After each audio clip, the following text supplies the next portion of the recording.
Dah. Ya. Assalamualaikum Pak Ade. ya. Sedikit tanggapannya, banyak yang bilang seorang Gibran ingin berkonsultasi kepada Ibu Mega nih terkait kabinet. Pak Ade sebagai pengamat politik lah saya ingin disebutnya. Seperti apa Pak Ade menanggapinya? Sesuatu yang gak masuk akal. Apa urusan Gibran berkonsultasi untuk susunan kabinet? Karena penyusun kabinet itu presiden.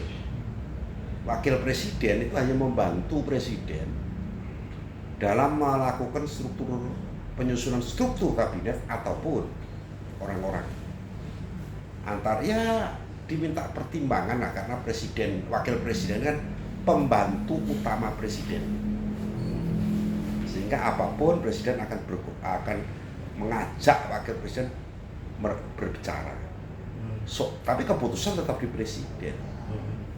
Soal setuju tidak setuju itu wakil presiden nggak mengikat, tapi pertimbangan seorang wakil presiden tentu diperhatikan oleh presiden, karena bagaimanapun ini adalah pasangan dan presiden menyadari betul bahwa wakil presiden pembantu utamanya. Itu harus dipahami. Sehingga kalau Mas Gibran berkonsultasi dengan siapapun, apa urusannya? Dia yang diajak konsultasi oleh presiden nantinya. Ya.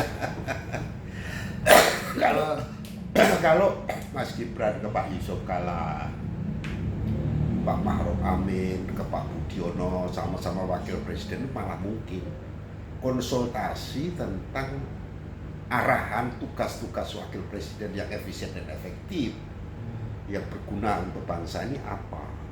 Nah, itu mungkin ya. Karena bagaimanapun wakil presiden adalah wakil.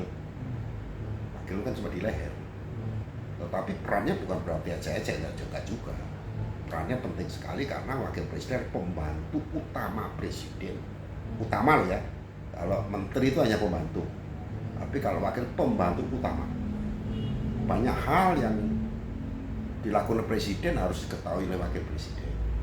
Setidaknya apapun yang dibuat kebijakan oleh presiden, wakil presiden, bahkan hal strategis pasti diajak bicara. Presiden berkonsultasi dengan wakil presiden, bukan wakil presiden berkonsultasi dengan pihak luar. Jadi itu nggak masuk akal. Pak Ade, sedikit Pak Ade, kita tinggalkan dulu soal Gibran.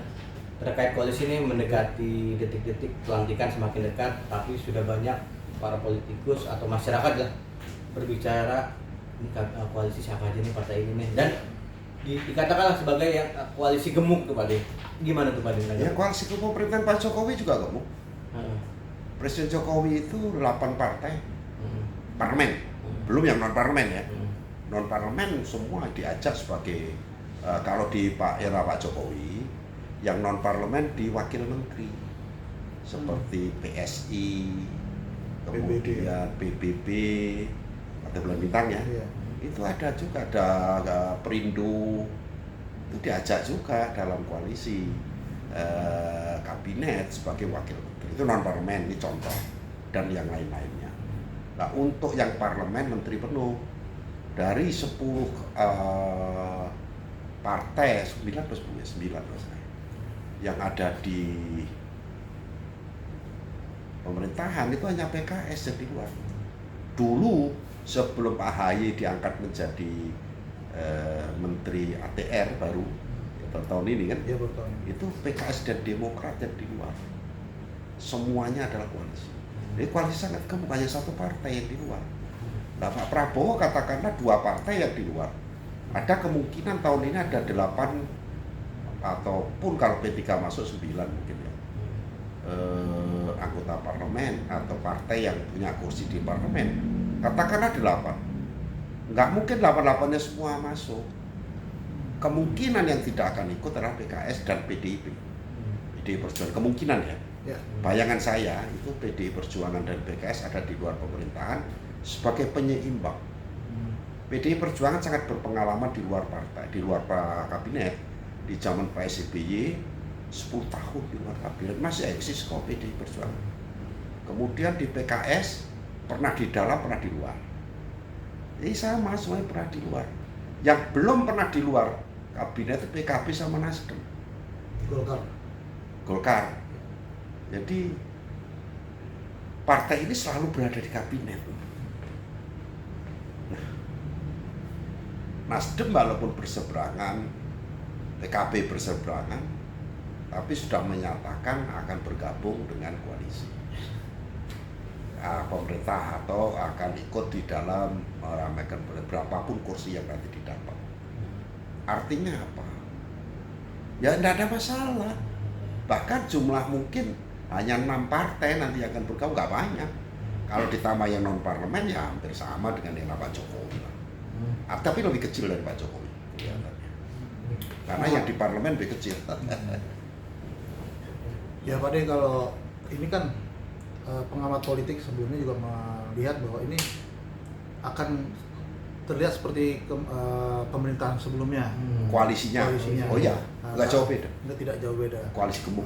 Kebanyakan masyarakat ini menurut pakar ini bahwa komplain nih kalau semuanya berada di dalam itu di dalam pemerintahan. Itu gimana sih Pak De untuk meyakinkan bahwa masyarakat mau itu berada di luar atau tidak di luar itu tidak mempengaruhi pemerintahan itu sendiri? Ya tergantung kinerja. Ini kan bagi-bagi kekuasaan atau bagi-bagi partisipasi dalam penyelenggaraan pemerintahan itu kan mengirim orang di kabinet. Di DPR itu kan juga terlibat. Karena anggaran misalnya, itu kan tetap harus disetujui DPR. Undang-undang misalnya itu kan DPR. Kemudian pengawasan daripada anggaran, penggunaan anggaran, pengawasan terselenggaranya pemerintahan, terselenggara pembangunan, itu kan pengawasannya oleh DPR. Jadi DPR itu sebenarnya bisa jadi oposisi secara kelembagaan. Karena oposisi dalam pengertian ini adalah memberikan masukan kritis dan pengawasan kritis terhadap jalannya pemerintahan. DPR sebagai sebuah lembaga yang terdiri dari partai-partai politik, walaupun ada di kabinet, bukan berarti nggak kritis. Jangan salah. PDI Perjuangan sering melakukan kritik yang keras terhadap kebijakan presiden, terutama. Ya walaupun belum tentu fraksi yang keras, tapi anggota-anggotanya. Anggota-anggota sebagai pribadi di DPR itu kan punya fungsi budgeter, punya fungsi pengawasan. Sehingga keras dan tidaknya, lantang tidaknya, kritis yang akan dilakukan masuk akal atau tidaknya bahkan itu tergantung kualitas individu anggota dewan itu sebenarnya. Jadi tidak ada masalah.